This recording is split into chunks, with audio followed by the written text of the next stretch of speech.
দ্বিতীয় দফায় তাকদির লেখা হয়েছে প্রত্যেক আদম সন্তান যখন মায়ের গর্ভে থাকে, যখন তার বয়স হয় 4 মাস 10 দিন বা 120 দিন বা 4 মাস, যখন তার ভ্রূণের বয়স হয় এবং সেটা আলাকা থেকে মুদগা এবং একটা শেপের মধ্যে চলে আসে, আল্লাহ রাব্বুল আলামিনের পক্ষ থেকে ফেরেশতা আসেন, রূহ নিয়ে আসেন এবং সেটাকে ফুঁকে দেন।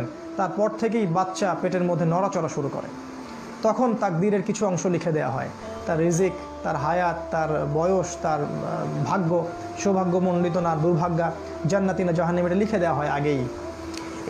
এটার জ্ঞান এতই উঁচু লেভেলের যেটা আমাদের এই ছোট্ট জ্ঞান দিয়ে পেনিট্রেট করা সম্ভব নয়।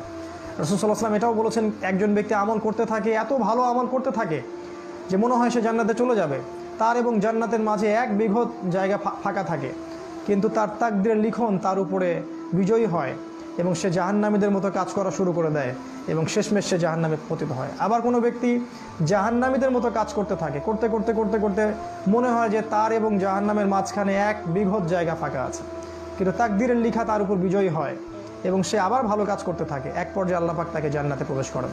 এই বিষয়ের জ্ঞানটা এতটাই উঁচু লেভেলের যেটা আমাদের ক্ষুদ্র জ্ঞান দিয়ে বোঝা সম্ভব নয়। তাই এটা আমরা আল্লাহর উপর ছেড়ে দিব এবং আল্লাহ পাক যেন আমাদের প্রত্যেকের তাকদীর ভালো রাখেন এই দোয়া করব এবং সেই অনুযায়ী আমরা কাজ করতে থাকব। কারণ ওয়ালাইসা লিল ইনসান ইল্লা মা সাআ, আল্লাহ পাক বলেছেন মানুষ তার চেষ্টার বাইরে কিছুই পাবে না। এই দ্বিতীয় দফায় তাকদীর লেখার পর তৃতীয় দফায় তাকদীর লেখা হয়।